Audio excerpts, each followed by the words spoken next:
옥수수밥에다가 반찬이 없다 보니까 굵은 소금을 살짝 이렇게 볶아서 그 도시락 한쪽 모서리 삼각형 딱 자리 내가지고 싸가지고 왔는데 막상 점심시간에 밥을 딱 걸쳐놨는데 그 친구들이 싸온 도시락이 너무 화려한 거예요. 시청자 여러분 안녕하세요. 반갑습니다. 반갑습니다. 시마일입니다. 여러분 반갑습니다. 저는 비바엠 채널의 김예린입니다.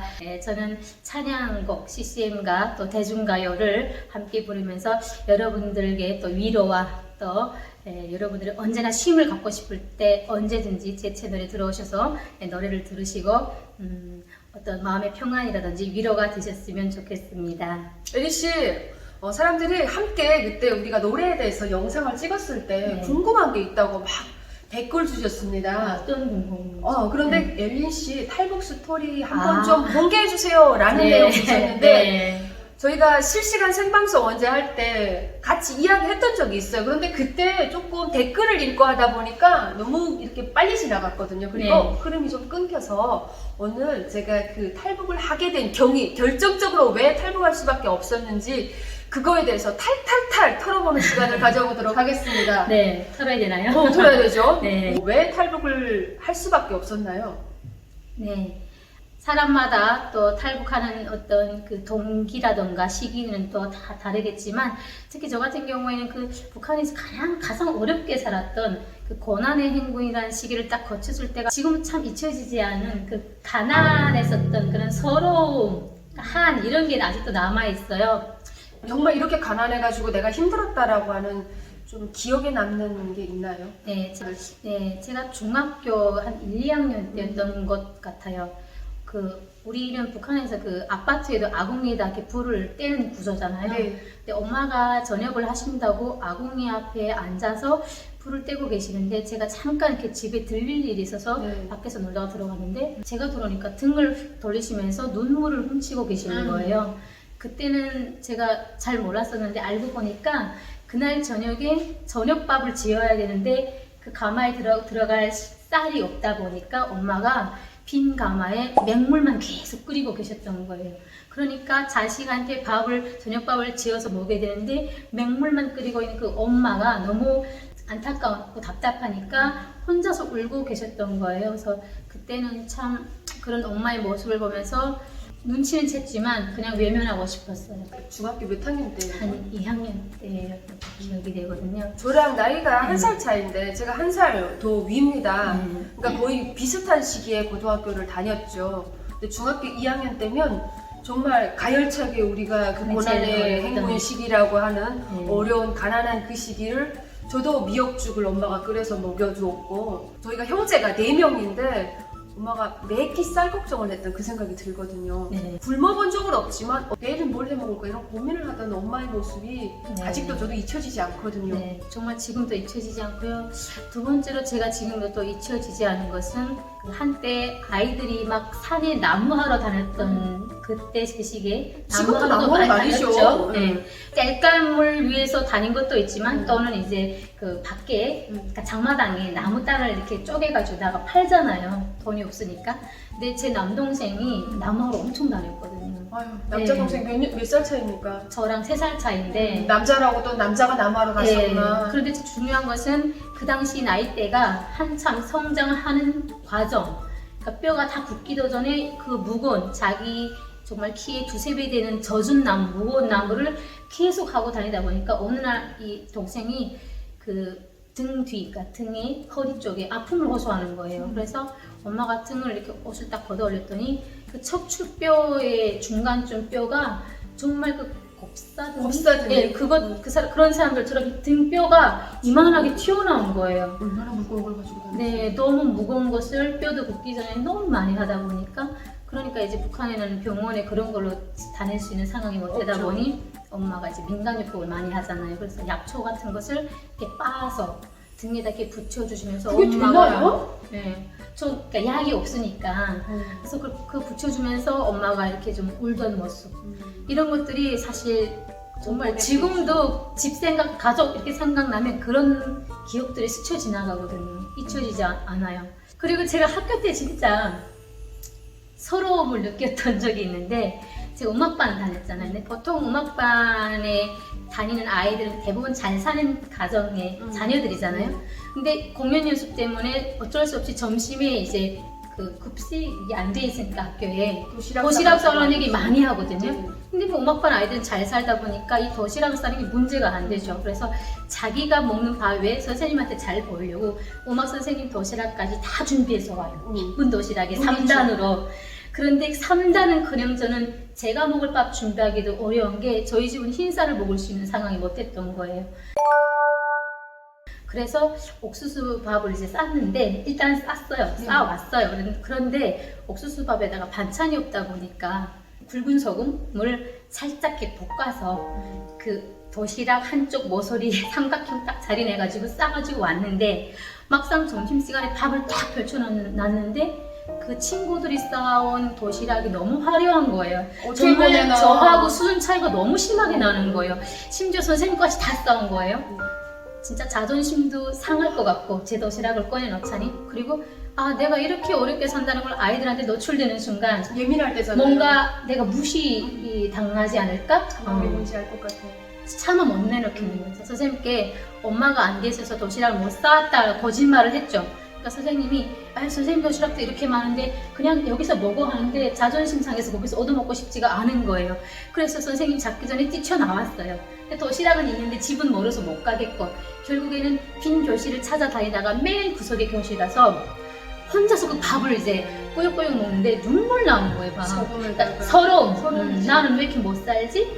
왜 우리 집은 못 살지? 막 이런 예, 그런 의문을 가지면서 근본적인 것으로 왜 못 사는지는 모르겠고 왜 우리 집만 못 살지? 이런 서러움 때문에 구석에 있는 교실 혼자에 앉아서 정말 쭈그리고 앉아서 그 도시락을 이렇게 먹던 그 기억은 지금도 잊혀지지가 않거든요. 제일 예민할 때잖아요. 예. 제일 예민할 때고 도시락 싸우면 쟤보다 내가 잘 싸왔는지 쟤보다 예. 내가 못 싸왔는지 그거를 우리가 한순간에 스캔을 하면서 그 집의 경제 상황을 서로가 서로를 파악하는 그런 시간이잖아요. 근데 그 감수성이 민감할 때 그런 시절에 도시락 하나 때문에 되게 가슴이 아프고 그때 서러움이 지금도 잊혀지지가 않는 거예요.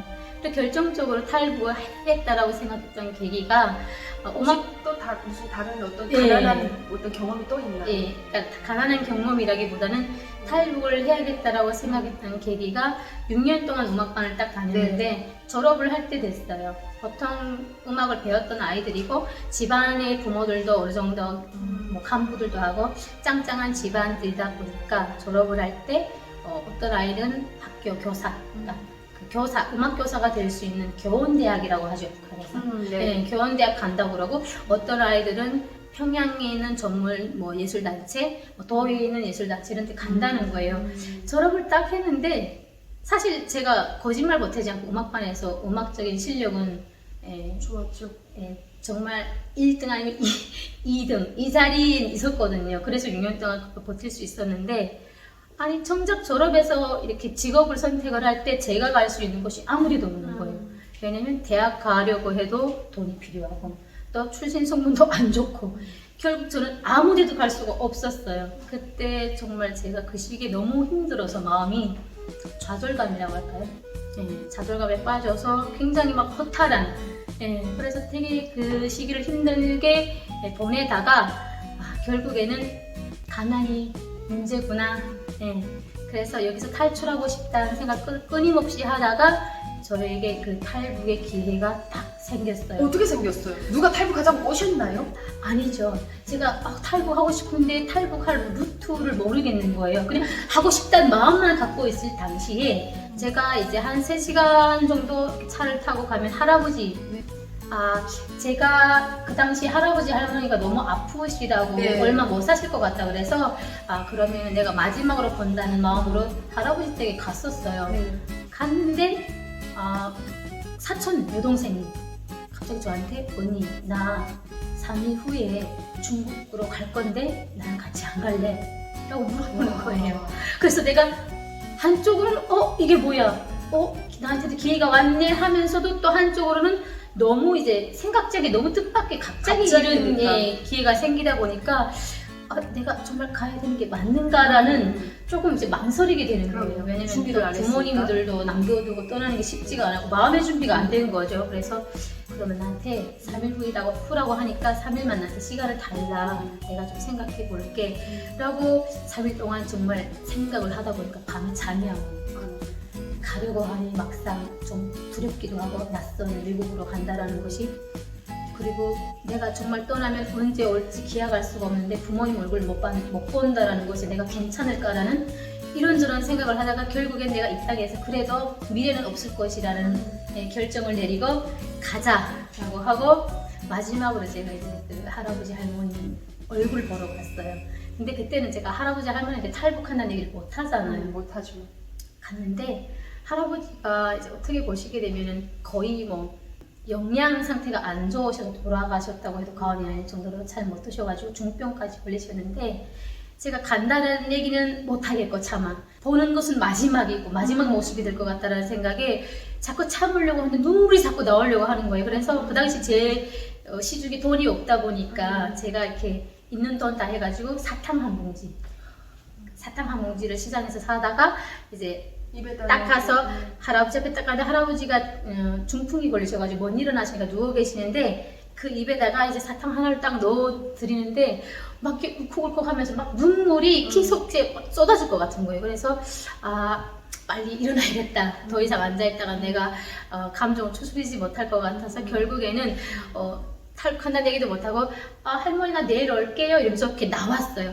할머니가 이게 출입문 밖까지 따라오시면서 이렇게 내일 오라고 이렇게 바래다 주시던 모습이 마지막이었고, 그렇게 이제 여동생과 결정을 내린 후에 부모님께는 간다라는 편지만 써놓고, 그리고 나서 우리 이모한테는 내가 가거들랑 엄마가 나를 찾으면 이 편지를 꼭 전해달라. 왜냐면 그 시기에는 전화기나 핸드폰이 없었으니까 전화로 어떻게 목소리를 듣거나 인사를 할 수가 없었으니까 편지만 이렇게 만장같이 써놓고 나왔었거든요. 그러면 편지를 만장같이 써놓고 나올 때 당시에는 어머니 아버지가 집에 안 계시고 어디 장사 떠나셨던 거예요? 아니죠. 제가 할아버지 댁에 3시간 정도 이제 차를 타고 왔으니까 지역 자체가 다르니까 제가 다시 또 3시간 차 타고 가서 알려드릴 수는 없잖아요. 그래서 할아버지 집에서 거기서 바로 넘어갈까. 제 고향에서 떠난 게 아니에요. 어허, 네. 이해했습니다. 그러니까 저희 엄마는 나중에 듣고 봤더니 엄마가 한 달 돼도 제가 안 안 오니까 오니까 찾은 거예요. 왔겠네요. 찾았는데 이제 제 편지를 딱 보여주고 엄마가 너무 이제